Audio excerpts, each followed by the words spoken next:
Good morning. Welcome to the CHS Newsroom. I am CHSAmber Lipman. I'm going to be walking you through some topics such as Brexit, the Theresa May vote of no confidence, last night's shootings in France, and the UN Global Migration Pact. So please do stay tuned and feel free to send us your thoughts and opinions.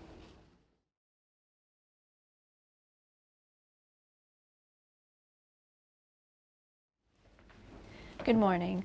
The Brexit negotiations. These negotiations have the entire country feeling tumultuous as they continue on into January, most likely, particularly as votes of no confidence are now leaking in for Theresa May. There are at least 26 confirmed, although she will need 48 votes in total to be voted as Prime Minister, which will, of course, set the negotiations back further. So the 29th of March is currently destined to be the historical Brexit day if negotiations continue smoothly. So if the Brexit deal is rejected by the House of Commons, they will have 21 days to draft a new plan of action, taking the negotiations even further on. The Prime Minister is scheduled to have a meeting today with the Taoiseach of Ireland and the DUP leader, so please do stay tuned for the results of that meeting.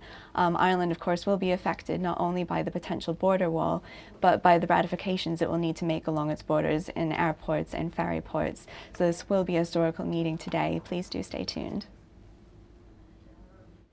A Toronto area man has recently announced his association with ISIS but has not yet been convicted for it due to complications with Canadian law. There are currently 150 known Canadians abroad that have taken part in terrorism. Only 4 have returned and only 2 of those have been convicted. This is due to an apparent current lack of evidence for their cases despite the man's apparent confession on Facebook. These are known as the Canadian extremist travellers and are still at large. Reports are coming in from an incident last night in Strasbourg, France, of a 10-minute-long shooting incident in which 3 have been confirmed dead and 12 injured overall. The suspect is known to the police but is still at large and is presumed injured. In the meantime, France has declared the 3rd and highest level of security attack, known as emergency attack. So most transportation lines and schools in the area have been shut down in the meantime while the search resumes. The United Nations are still working to adopt the Global Migration Pact after 18 months of negotiation. At this point, 164 nations have agreed to taking part, although some have still rejected it. Belgian Prime Minister Charles Michel argues that the pact could be used to spread misinformation via political parties. Many argue, however, that the pact is not to keep people out, but to ratify borders and make transportation across borders easier.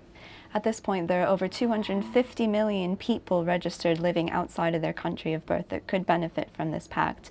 The pact is also UNICEF approved, who argue that the pact could benefit children and provide alternatives to migration detention centers.